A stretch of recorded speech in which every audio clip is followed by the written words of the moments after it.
ഹിഫ്ളും മറ്റുള്ള കാര്യങ്ങളൊക്കെ നോക്കാനും അത് മുറാജ ചെയ്യാനൊക്കെ കൃത്യമായിട്ടുള്ള ഒരു കാര്യങ്ങളുണ്ട്. എന്നാൽ അതോടൊപ്പം തന്നെ ഭൗതികമായിട്ടുള്ള വിദ്യാഭ്യാസം കിട്ടുന്ന കാര്യത്തിലും വളരെ നല്ല രീതിയിലുള്ള അന്തരീക്ഷം. അസ്സലാമു അലൈക്കും വറഹ്മത്തുള്ളാഹി. എൻ്റെ പേര് നിയാസ്. ഞാൻ എടപ്പാള് സ്വദേശിയാണ്. ഇതെൻ്റെ മകള് ആയിഷ 9ാം ക്ലാസ്സിലാണ് ഇവിടെ പഠിക്കുന്നത്. ഇവിടെ പഠിക്കാൻ വന്നതിന് ശേഷം വളരെയധികം മാറ്റങ്ങൾ തന്നെയാണുള്ളത്. കാരണം ഒരു ഇസ്ലാമികമായ ഒരു അന്തരീക്ഷമുണ്ട്. അതോടൊപ്പം തന്നെ ഇവിടെ ഹിഫ്ളും മറ്റുള്ള കാര്യങ്ങളൊക്കെ നോക്കാനും അത് മുറാജ ചെയ്യാനൊക്കെ കൃത്യമായിട്ടുള്ള ഒരു കാര്യങ്ങളുണ്ട്.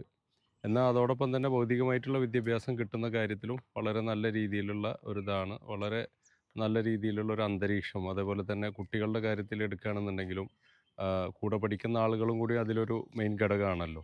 അപ്പോൾ അതും വളരെ നല്ല രീതിയിൽ എല്ലാ കുട്ടികൾക്കും അവർ കൃത്യമായിട്ടൊരു സ്വഹബത്തും കാര്യങ്ങളൊക്കെ വളരെ ക്ലിയറാണ്. എന്തുകൊണ്ടും പഠിക്കാൻ നല്ലൊരു അറ്റ്മോസ്ഫിയർ ആയിട്ടാണ് മനസ്സിലാക്കുന്നത്. അതേപോലെ തന്നെ ഹോസ്റ്റലിലാണെന്നുണ്ടെങ്കിലും മറ്റു കുട്ടികളുമായിട്ടുള്ള ആം, അവരോടുള്ള സമ്പർക്കവും അതേപോലെ തന്നെ ഇവിടുത്തെ ഭക്ഷണത്തിൻ്റെ കാര്യങ്ങളൊക്കെ വളരെ നമ്മൾ നല്ല സാറ്റിസ്ഫൈഡ് ആണ്.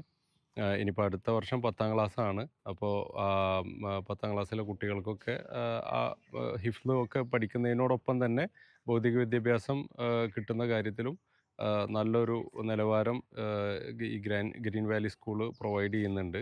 ഹോസ്റ്റൽ ഫെസിലിറ്റിയും നല്ലൊരു നിലവാരം പുലർത്തുന്നുണ്ട് എന്നാണ് മനസ്സിലാക്കുന്നത്. അസ്സലാമു അലൈക്കും വറഹ്മത്തുള്ളാഹി.